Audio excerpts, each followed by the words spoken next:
अथ बालबोधः।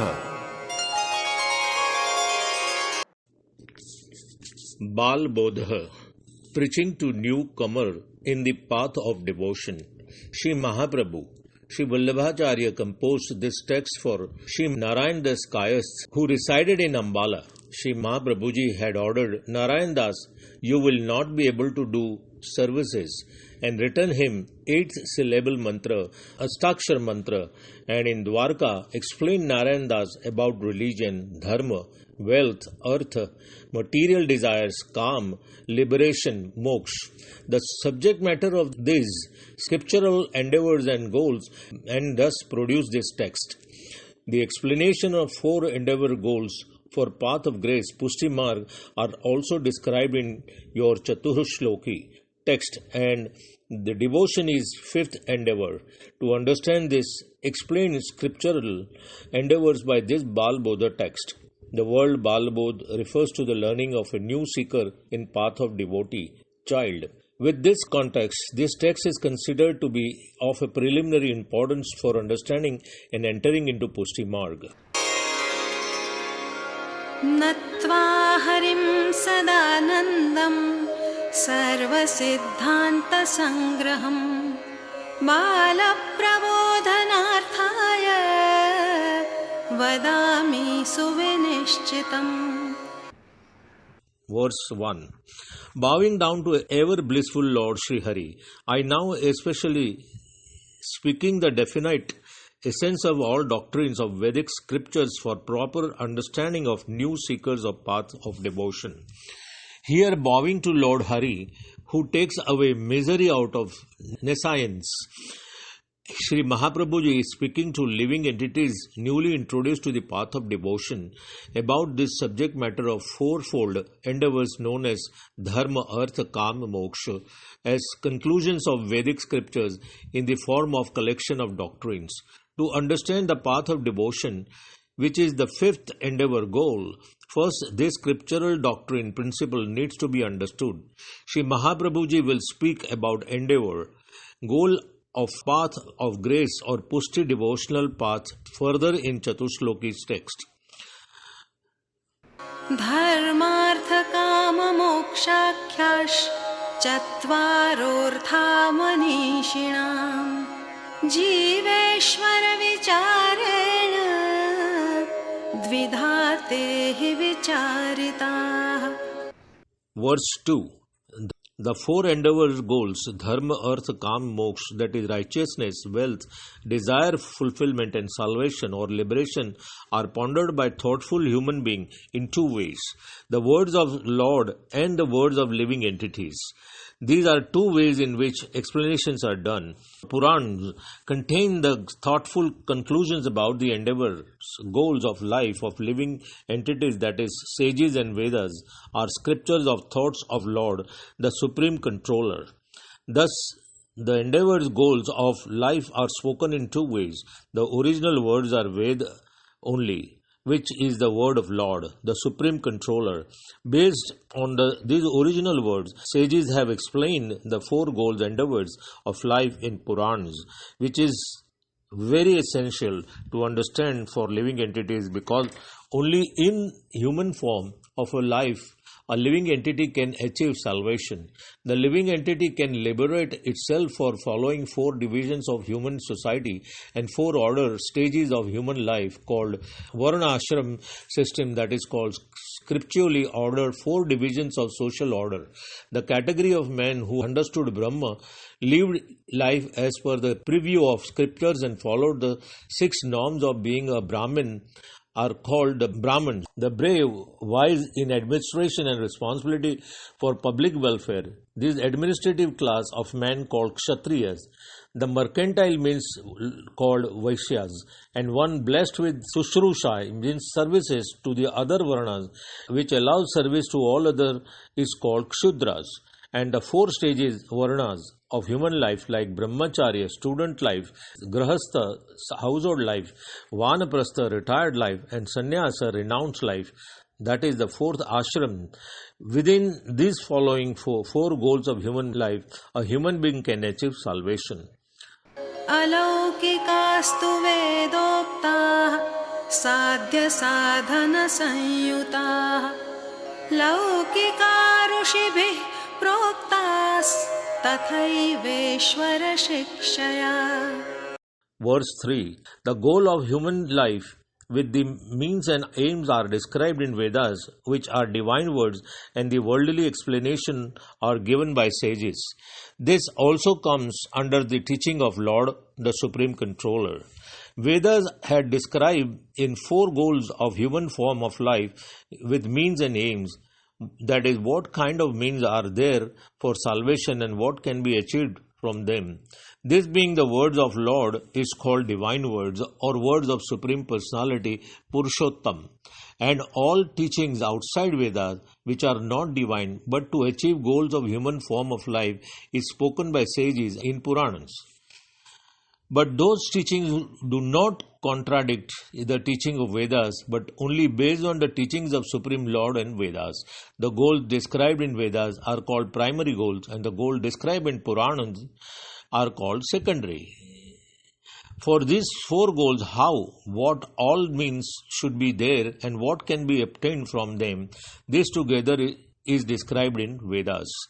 लौकिकांस्तु प्रवक्ष्यामि वेदादाद्यायतस्थिताः धर्मशास्त्राणि नीतिश्च कामशास्त्राणि चक्रमात्.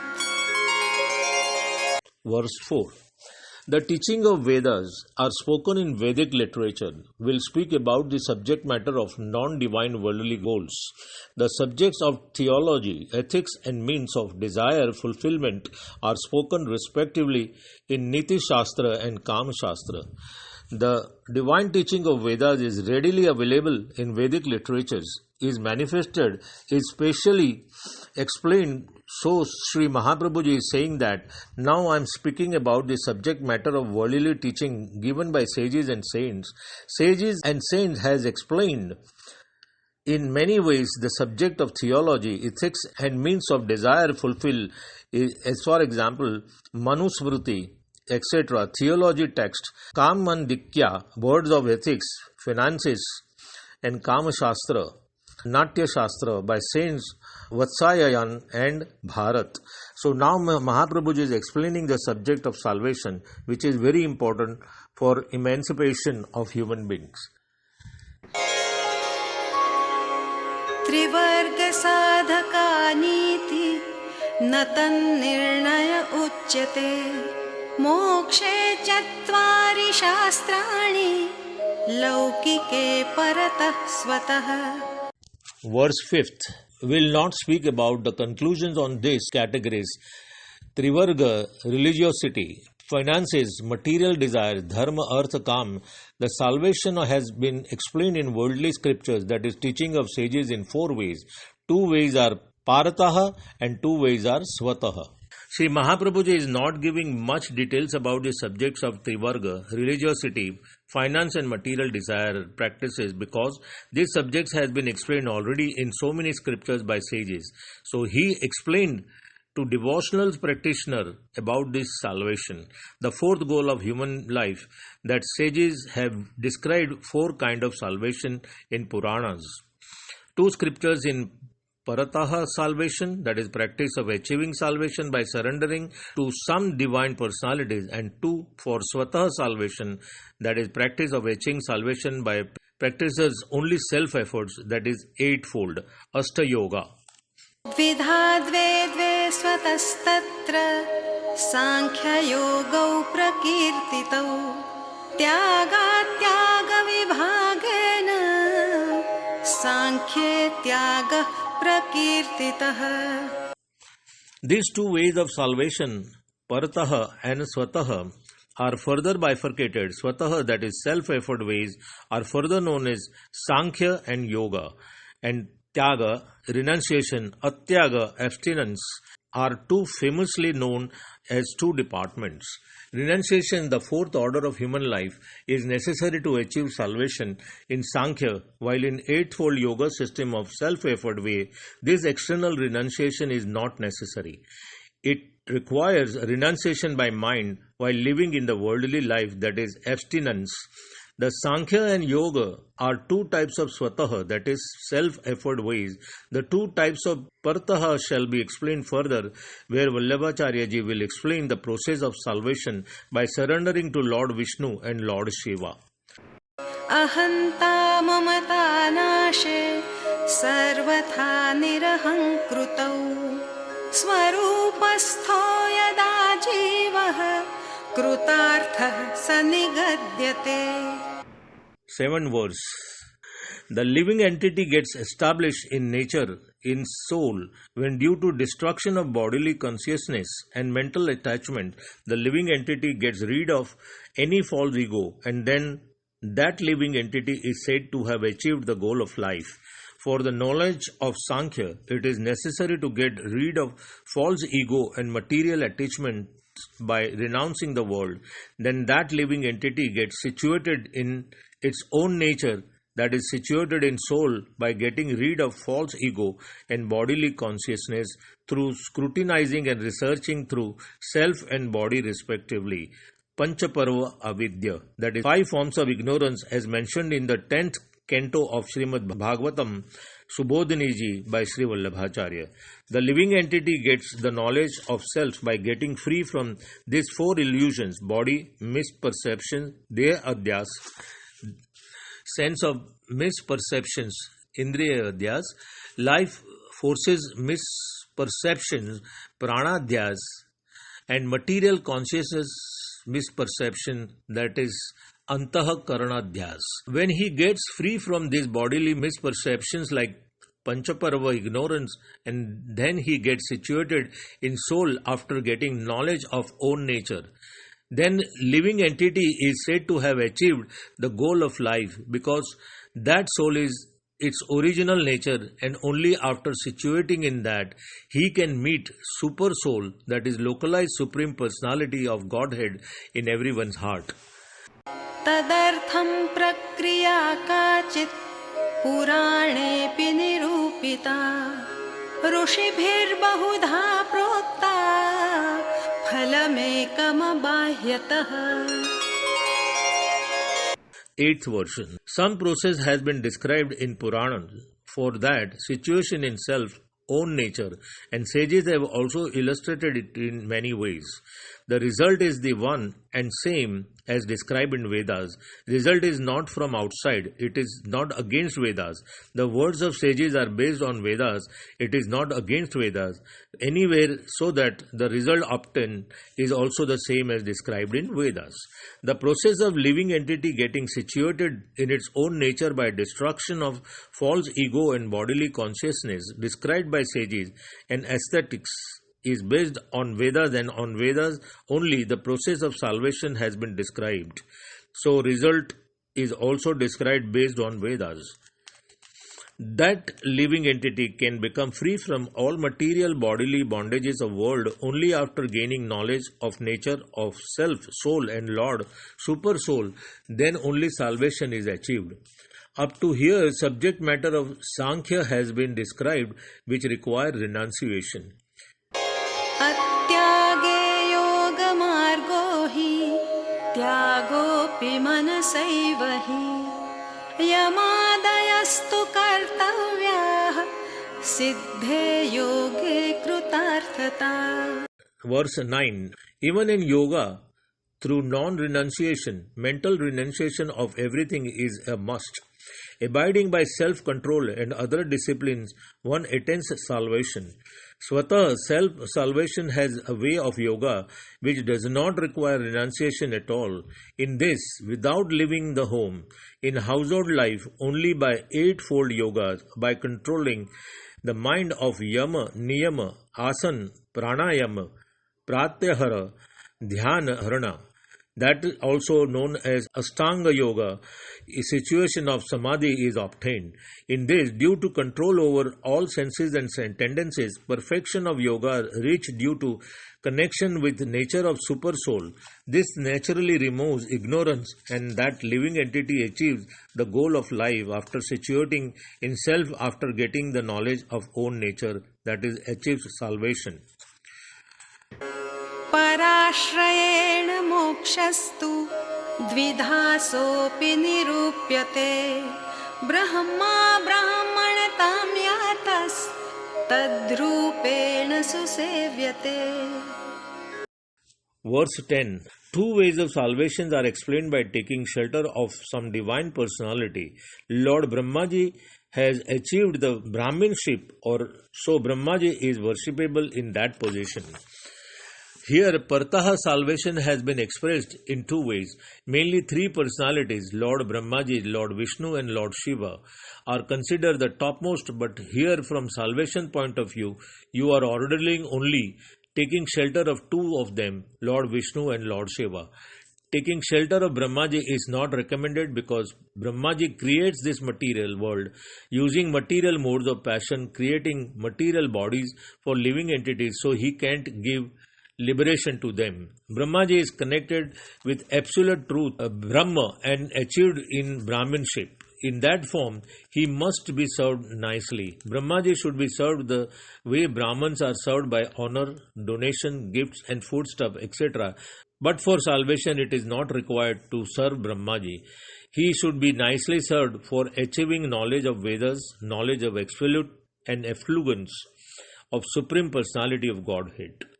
ते सर्वार्थान् चाद्येन शास्त्रं किञ्चिदुदीरितम् अतः शिवश्च विष्णुश्च जगतो हितकारकौ. Verse 11. Any Vedic scriptures does not have any account of anyone achieving salvation by taking shelter of Brahmaji, so Shiva and Vishnu, who are benevolent to this world, are worshipped for salvation. In scriptures, history of many devotees of Lord Shiva and Vishnu can be seen that by taking shelter of those personalities, their devotees got salvation and got free from this cycle of birth and death, but not a single such account of any devotee of Brahmaji is available. वस्तुनः स्थितिसंहारौ कार्यौ शास्त्रप्रवर्तकौ ब्रह्मैव तादृशं यस्मात् सर्वात्मकतयोदितौ. 12th verse. Scriptures show that Lord Vishnu and Lord Shiva are doing the work of maintaining and destroying this material world respectively. They are absolute truth. Due to this fact, they have reached the notion of soul of everyone, Sarvatma Bhava. Lord Vishnu is material mode of goodness, Sattvic, and Lord Shiva is material mode of ignorance, Tamas, are doing the work of maintaining and destroying this material world respectively, and only they both are founders of their respective scriptures. Although these three divine personalities are founder of their respective scriptures, but they are personal form incarnation of absolute truth, Brahma. They are not considered as independent power. They are considered as path, vibhuti of absolute truth. Due to this reason, all sentences told in their respective scriptures can be considered coming from absolute truth, because these three demigods are power of absolute truth, part of absolute truth, Brahma. निर्दोषपूर्ण गुणता तत्तत् शास्त्रे तयोः कृता भोगमोक्षफले दातुं शक्तौ द्वावपि यद्यपि. 13th verse. Shiva and Vishnu are devoid of all impurities and possessing all divine attributes. Similarly, the scriptures given by them are also same. So both are empowered for giving worldly pleasure and salvation both. Shiva and Vishnu in their respective scriptures are told to be devoid of all impurities and possessing all divine attributes. So there's those scriptures like Vishnu Pancharatrik and Shiva Pushpatadik, etc. are also expressed as devoid of all impurities and possessing all divine attributes. They both are empowered for giving worldly pleasure and salvation respectively. But their virtues explained in their scriptures are considered virtues of absolute truth, because they are not independent power but the power of absolute truth. In those demigods, the filling of soul of everyone, Parabrahma, is accepted. भोगः शिवेन मोक्षस्तु विष्णुनेति विनिश्चयः लोकेऽपि यत् प्रभुर्भुङ्क्ते तन्न यच्छति कर्हिचित्. Verse 14. Worldly pleasures can only be given by Lord Shiva, and salvation can be only given by Lord Vishnu. Even in the world also, these demigods never desire to give anything to the living entities which can be enjoyed by Supreme Personality of Godhead. Lord Shiva and Lord Vishnu are capable of bestowing worldly pleasures as well as salvation, being the possessor of all divine attributes, but normally Lord Shiva gives worldly pleasures and Lord Vishnu gives salvation. This is very well established by scriptures. In the world also, they never desire to give anything to living entities which can be enjoyed by Supreme Personality of Godhead, because all living entities are not eligible for enjoying those things. अतिप्रियाय तदपि दीयते क्वचिदेव हि नियतार्थप्रदानेन तदीयत्वं तदाश्रयः. Verse 15. Ever then, sometimes they give some of their dear devotees their desirable worldly pleasures or salvation only if the living entities, taken refuge of both, has proved that they are completely in the line with or surrender their respective demigod. Tadityata means that living entity has become same as that demigod by taking his refuge or by worship, pray, etc. Then that divine personality bestows material pleasure or salvation. Lord Vishnu sometimes to his dear devotees give his dear worldly pleasures instead of salvation. When Lord Vishnu is sure enough that this living entity will not harm itself, being forgetful of him in all allure of material pleasure, then only he gives worldly pleasures like he has given them to Sudama. Same way, Lord Shiva also sometimes gives salvation to the living entities, taken his refuge instead of worldly pleasures, just like Banasur, Saint Markandeya, etc. प्रत्येकं साधनं चैतद् द्वितीयार्थे महान् क्षमः जीवाः स्वभावतो दुष्टा दोषाभावाय सर्वदा. Verse 16. It is great difficulty for everyone to give something different than that can be achieved by their prescribed practice. The nature of living entity is vicious. It is very rare to see a living entity eternally devoid of vices. The worship of Lord Shiva easily gives worldly pleasures, while worship of Lord Vishnu can easily bestow salvation. Giving these fruits in other ways causes great difficulties to those demigods, since the living entities can taken refuge to Lord Shiva are normally in material mode of ignorance, that is tamas. Lord Shiva is divine personality for material mode of ignorance, so his paraphernalia, dress, devotional practices, place, as well as material pleasure, etc., all are in the mode of ignorance in tamas. Due to that, generally living entities in mode of ignorance gets attracted towards Lord Shiva, so the perquisites of salvation, the process of transcending of material modes of nature and reaching to pure goodness requires movement from ignorance tamas to passion rajas, then passion to goodness sattvic, and then finally from goodness to the pure goodness which is known as nirgun. This process of migration from one mode to another and finally to pure goodness is very cumbersome for a living entity. So for Lord Shiva, it is easier to give worldly pleasures instead of salvation to his devotees. Similarly, Lord Vishnu being the demigod of mode of goodness, his paraphernalia, dress, devotional practice, place as well as food, prasad, etc., all are in the mode of goodness and sattvic. So the living entities in the mode of goodness gets attracted towards Lord Vishnu, and those living entities can get salvation by moving from mode to the goodness to pure goodness. And giving material pleasures to such living entities is very difficult. The living entities are by nature vicious because wrongdoing and sins of so many different births are linked with them, so far for them becoming eternally devoid of them and getting salvation is very rare. It is quite necessary for salvation to practice one's own path, determined to get rid of natural vices by taking refuge in respective demigods and reaching perfection of that path. Sri Gosaiji has said here that living entity has vices in its nature but not in form. Form is pure only, so salvation can be received by purifying the form via taking shelter of such demigods. श्रवणादिततः प्रेम्णा सर्वं कार्यं हि सिद्ध्यति मोक्षस्तु सुलभो विष्णोर्भोगश्च शिवतस्तथा. 17th verse.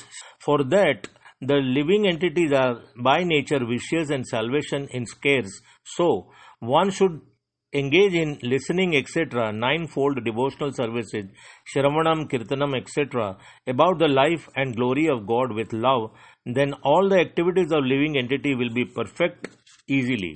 Salvation is easy to get from Sri Vishnu and worldly pleasure is easy from Lord Shiva. For thousands of years, for many births, vices are related with living entities. The nature of living entities become the same and salvation like result becomes scarce. Then the love of Supreme Personality of Godhead, Sri Krishna is the only way out, is being told by Vallabhacharyaji here. And to manifest that love, one must engage in hearing the glories and pastimes of Lord Sri Krishna, the Supreme Personality of Godhead, etc., that is connecting with Lord via hearing, remembering, etc., the ninefold devotional practices will manifest that love for Lord.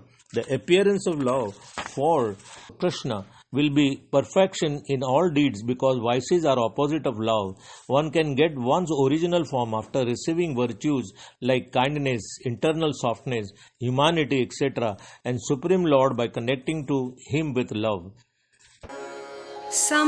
समर्पणेनात्मनो हि तदीयत्वं भवेद् ध्रुवम् अतदीयतया चापि केवलश्चेत् समाश्रितः. Verse 18. Surrender to respective divine personality brings situation of non-difference, ADITYATVAM. If such situation of non-difference with those demigods can't be achieved, then only way is to be perfecting the refuge in them. By surrender of soul, Atma Nivedanam, by accepting the position of servant of those divine personalities, the only way to achieve situation of non-difference with those divine personalities is to remain connected with those demigods in the mood of master and servant. But due to inability of the living entity, when the situation of non-difference is not achieved, then the only way is taking refuge in them nicely. When that demigod accepts the inability of living entity, then due to a single pointed refuse of that living entity, then by his own capability, that divine personality brings perfection in all deeds of that living entity. तदाश्रय तदीयत्व बुद्ध्यै किञ्चित् समाचरेत् स्वधर्ममनुतिष्ठन् वै भारद्वैगुण्यमन्यथा इत्येवं कथितं सर्वं नैतज्ज्ञाने भ्रमः पुनः. Verse 19 and 19 and a half words. Taking refuge in those demigods, getting situation of non-difference, single-pointed focusing intelligence in them, do your prescribed duty by that kind of actions with those demigods, always perform your prescribed duties and otherwise there will be a double load. Taking refuge in those demigods, become like them, single-pointed focusing intelligence in them, one should continue to execute prescribed duties as per Varnashram system by virtuous action in that manner. The living entity does not become independent by following Varnashram system. So after getting the mercy, no doubt remains of losing everything. Otherwise, despite receiving mercy of those divine personality, the salvation remains elusive for disinclined. But load could be double. The human form form of life is given due to the pious past deeds, and in this life also due to selfishness. Again, bondage will happen for deeds of many births because of being trapped in ignorance. Due to this reason, one cannot get rid of bondage of deeds of past lives as well as this life by taking refuge in divine personalities. Otherwise, that living entity will delay its salvation due to getting entrapped in ignorance by disinclining from both varnashram system as well as shelter of divine personalities. So in this way, I have told everything about the subject matter of 4 goals, knowing which there should not be any doubt. Thus end the Balbodha prepared by Sri Vallabhacharya Ji.